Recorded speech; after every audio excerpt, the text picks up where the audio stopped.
Hey folks, how's it going? Welcome back to the channel and welcome back to another one of our weekly My Hero Academia discussion videos. And today we are here to talk all about Season 4, Episode 15, or Episode 78 overall, Smoldering Flames. But before we get into things proper, I do want to give a big thank you to those of you who shared last week's video over on Twitter.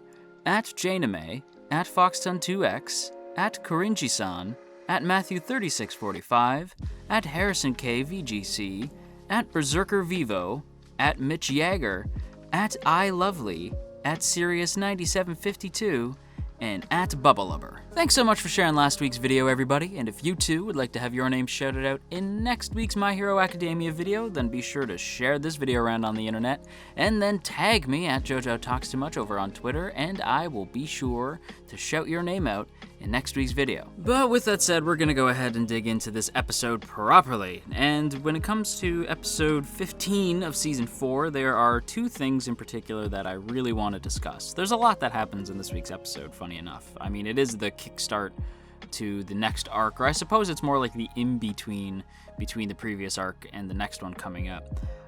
But I did want to address it outright, that there's two things in particular to talk about in regards to this week's episode, and the two things that I really want to talk about would be, of course, the new OP, since the new OP of any arc is typically what our first experience with said arc is going to be, paints the picture for the rest of the arc, so obviously I want to talk about the new OP. Also, I want to talk about Mirio and Deku's conversation in the hospital, since I feel like that also sort of paints the rest of the episode with a very specific brush. Gives you sort of a mood that carries through the rest of the episode. There's of course other stuff that happens, and we will get there as we go, but first, let's go ahead and talk about the brand new OP, Star Marker from Kanabun. And Kanabun was a pick for the show that, when I think about it, seems so obvious that I'm kind of shocked that it took this long to get Kanabun to do a song for My Hero Academia. Like, not like it was specifically made for them, but like just to have a Kanabun song as one of the show's openings, it seemed obvious. Like when I saw their name pop up, I'm like, yeah, of course. I like, cause like the whole, like as soon as the opening starts, as soon as you first hear the first couple chords of Star Marker, I keep wanting to say Star Maker, but Star Marker, I was like, yeah, Kanabun, of course, yeah. And I was really rocking out, and then when I saw their name pop up, I was like, there they are. Why haven't they done a song for My Hero Academia yet? Their sound is so perfect for the show, and Star Marker is just an absolute banger, and it totally fits what I feel like this arc is going to be. I can't remember what it is. I think it's like the something festival. It's like a festival arc, and honestly, we needed that after the chaos that was the overhaul arc. I just need an arc that's just gonna be fun. Like, sometimes I know folks get annoyed by arcs like that, but in this specific case, I feel like everybody agrees that we just need an arc that's gonna allow us to relax, spend some time with Class 1A, and just prosper the crap out of life, to quote Olin Rogers. Just enjoy a calm arc, and that's kind of the vibe I'm getting. I will say the OP does have these slight hints that there's still some smoldering flames from the chaos, the absolute bonfire that was the overhaul arc. I think there's still going to be these like lingering sparks that still sort of hurt, right? Like little leftover pain from the overhaul arc. But overall, I think this OP really does get me hyped up for just a chill arc. Mind you, I'm sure manga fans are like, it's not a chill at all. In fact, it only gets more crazy. And like, if it does, fine, whatever. But I just want a couple episodes where we're just having fun, for crying out loud. Is that so much to ask for? And again, when it comes to fun openings, you cannot go wrong with Kanabun. If you don't know who they are, by the way, because I realized I keep saying like Kanabun, like as if that's just like obvious, but you've definitely heard of them. They did the first OP, they did Baton Road for Boruto, which is the catchiest friggin' thing on the planet. The only song more catchy than that is, of course, Silhouette from Naruto Shippuden. Like, Naruto Shippuden's, I believe it was the 16th OP.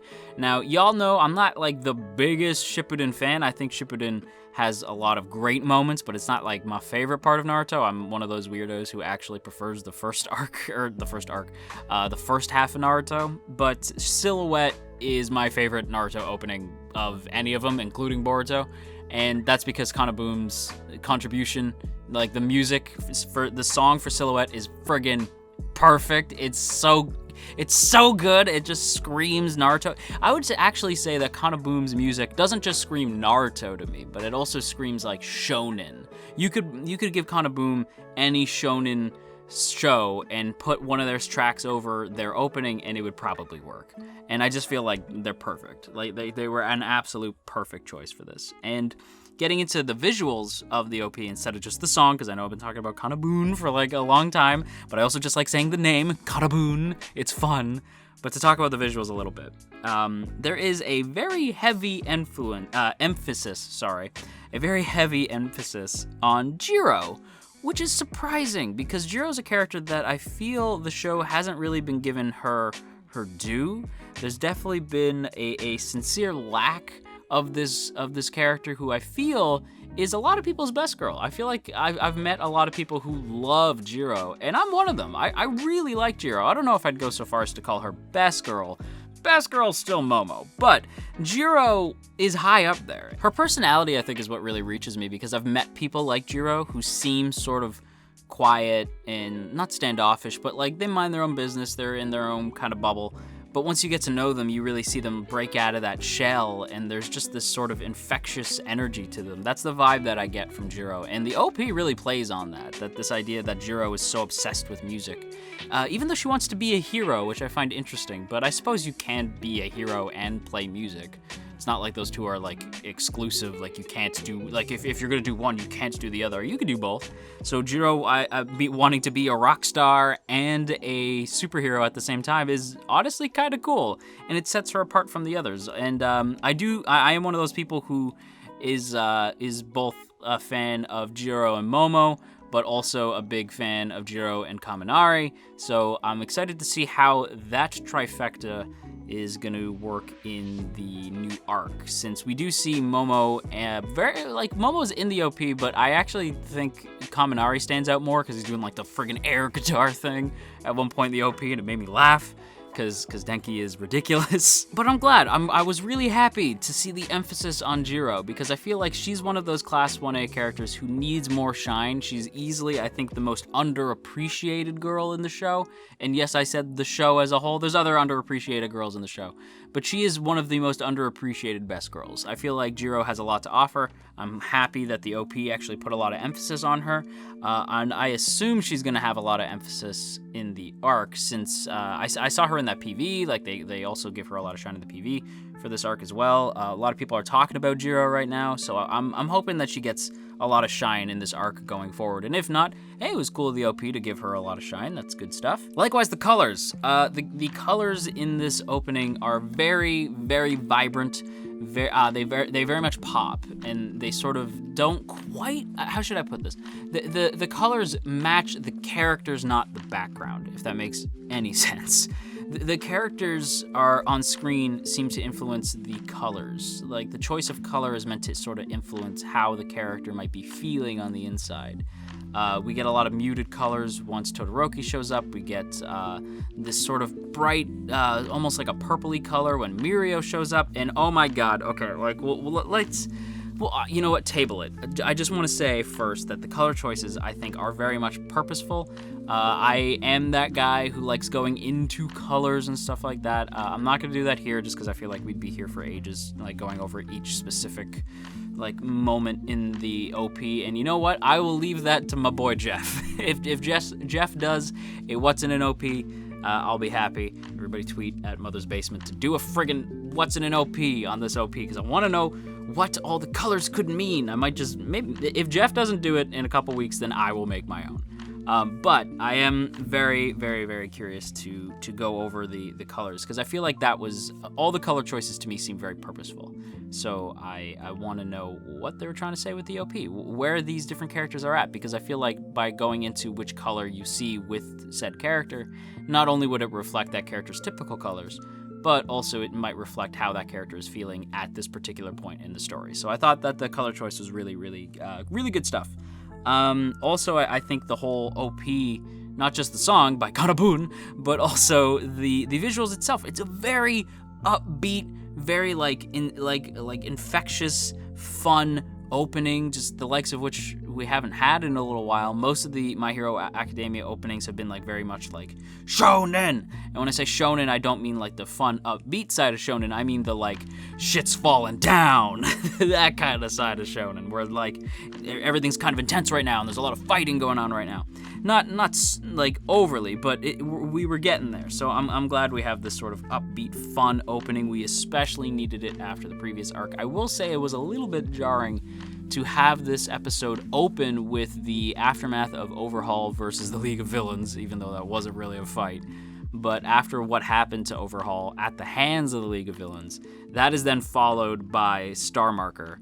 And it is a little bit, and by a little bit, I mean very jarring to have this everything's fun and colorful and happy and very poppy, a lot of pop art style, and it's very vibrant and fun. And I'm yeah, it was very much emotional whiplash. But it was almost like the show itself going we know you need this. You need this right now. You need to feel happy. A lot of emotional stuff just went down. It's like Bones knew.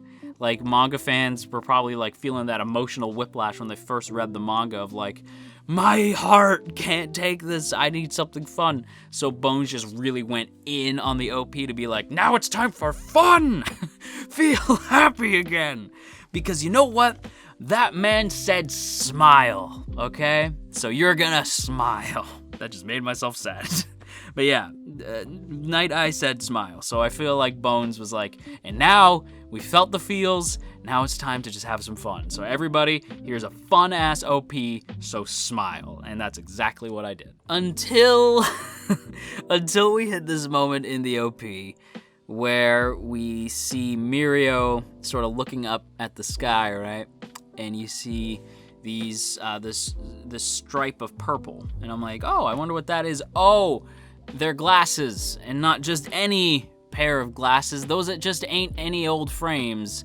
Those belong to Night Eye, and that hurt my soul. that got me a little bit, because it's yeah, man, that's when I realized what the OP was going for, when I saw Night Eye's glasses fall towards Mirio, because Mirio's right.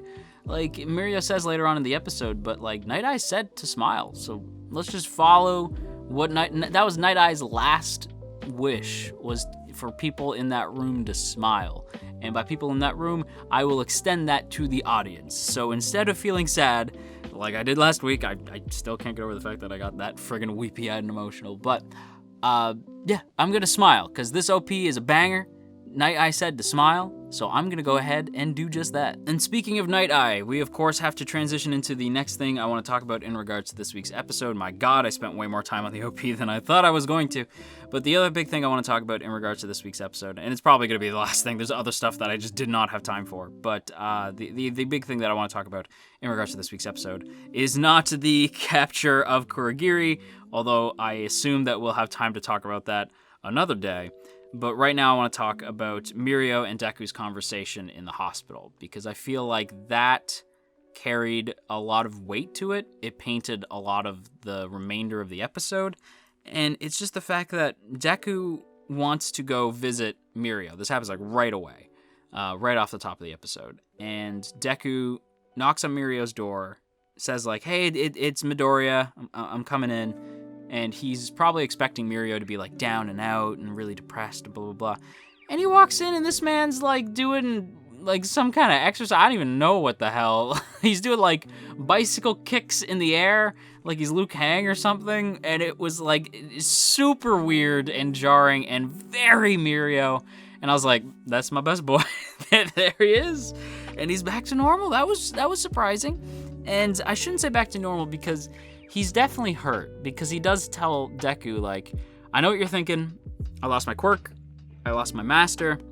I should be, totally out of it. But I'm not. I'm okay. Because Sir said to smile. And he's right. like a world without laughter, like that's not a world worth saving. That's not a world worth being in. So Mirio's just decided to face front true believer, to quote another comic book guy. He's just gonna battle his way through this with a smile on his face, like Night Eye would and like All Might would. And that made me happy.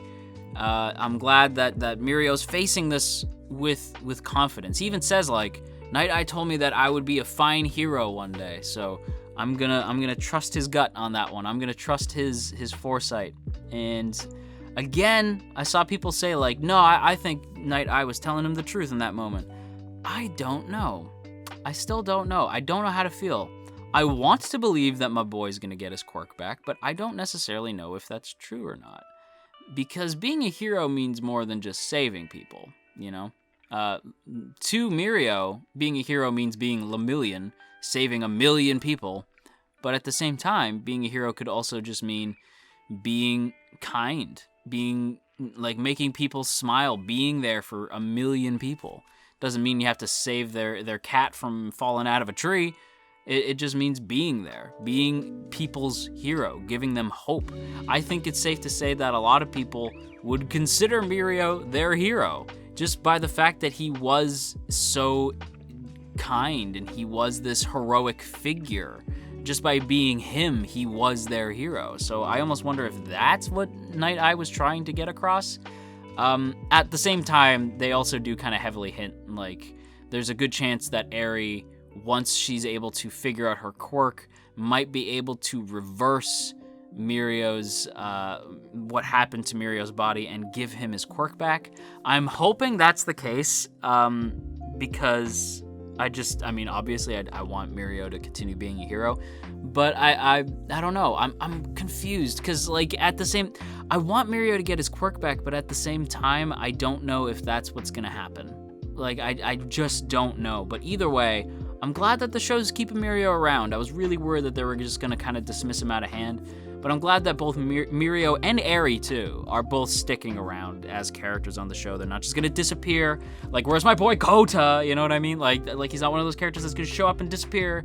Looking at you, Kota, Wild Pussycats. Where are these guys? Like, I'm glad that Mirio and Eri are seemingly gonna be sticking around for the long haul, and that makes me happy. What also makes me happy is Mirio's reassurance for Deku. Deku has this moment where he sort of embodies this really crappy opinion I've seen from a lot of My Hero fans, where they say, like, Deku is not worthy of one for all. Like, Deku's not deserving of the power. He's not good enough. It should have been Mirio, and blah, blah, blah. Mirio himself believes in Deku. Night Eye, in the end, believed in Deku. All Might believes in Deku. And while Deku's confidence may be wavering, I think he also knows that he will one day become the greatest hero. Mostly because that was spoiled at the beginning of the show. If Deku gave Mirio his quirk, I would probably be disgusted with Mirio, because that's not who Mirio is. Mirio wouldn't try to get back to the top by taking somebody else's abilities away. That's not the type of person that he is. So seeing Mirio agree with me that sentiment is ridiculous, that made me happy. Because Mirio even said, like, even if it were possible, then that leaves you in a bad situation. I don't want to do that to you, because why would I do that? You're great too. You're a hero too. Deku, like, you're good, my boy. Like, you're a solid hero. You're gonna become the greatest hero. Believe in yourself. But I like that Deku has those falls, because it just shows that he's a real character. He's like a person. Like, he's not always confident in himself. He does falter, he does fall, but ultimately he will rise up again and continue to work towards becoming the greatest hero. And I don't know, I'm glad Mirio said that. To me, I was just like, yeah, man, this is why you're my best boy. Deku deserves one for all, but you are a best boy. Like Mirio, this is why I love Mirio. This show is just full of these characters that I'm like, yeah, you're a best boy, you're a best girl, like you're all good people. Like that, this whole cast, I'm like, yes, good. I turned into Captain Falcon in the end there, just, yes, it was just a solid moment in the show, and I do feel like it painted the entire rest of the episode, like Class 1A reuniting, Deku having that moment where he smiles and tells everybody that everything's gonna be okay, stuff like that. Like, the rest of the episode was really painted with that brush that scene gave to the episode. And I just thought that scene was brilliant. It was short, but it was super fantastic. And it was just a really well executed scene. And it gave me flashbacks to Gandalf and Frodo, when Frodo was unsure of himself, just saying, like, I wish the ring had never come to me. I wish none of this had happened. That was Deku, which I guess would make Mirio Gandalf with the whole, like, so do all who live to see such times, but that is not for them to decide. All you have to decide is what to do with the time that is given to you. Only in this case, it's all you have to decide is what to do with the quirk that was given to you. So yeah, I liked it. Anything that makes me think about The Lord of the Rings even for half a second is obviously a good episode. With that said, everybody, I know that there is a lot that I didn't get to in this week's episode, but I am trying to cut the runtime of these videos down. I want to keep them around 20 minutes instead of close to 30. So yeah, also I'm not gonna give ratings anymore because I just don't find them fun to do, and they just kind of, I don't know, I just don't like giving ratings anymore. So overall, I'd say that this is a really solid episode. I enjoyed it immensely. And I love the new OP, it's so good. And that's gonna do it for today's video, everybody, so I hope you guys enjoyed, and before we go, as always, I have to give a big thank you to the good folks over on Patreon, especially those in the Earl Grey tier: Andrew W., Calvin A., Crowbar of Irony, Daniel G., Digger the Fox, Dominic G., Ionos, Urza, Ginkutaku, Godzilla Fan, No For Nothing, Maria Teresa, Marshall B., Mirth Mouser, Cell, Shadow Creative, Sipco Games, Somastan, Stephen G., Sakochi, Tristan G., and Veridon. A huge thank you to all of you in the T Squadron for your continued support, and if you too would like to join the T Squadron, then be sure to check out the first link in the description to check out our Patreon page, see all the cool rewards you can get over there, as well as access to our Patreon exclusive Discord for as little as $1 a month. And with that said, we're gonna wrap up today's video, everybody, so thank you all once again for watching, and if you are feeling stressed out today, then you go have yourself a warm cup of tea, and I will talk to you all again real soon.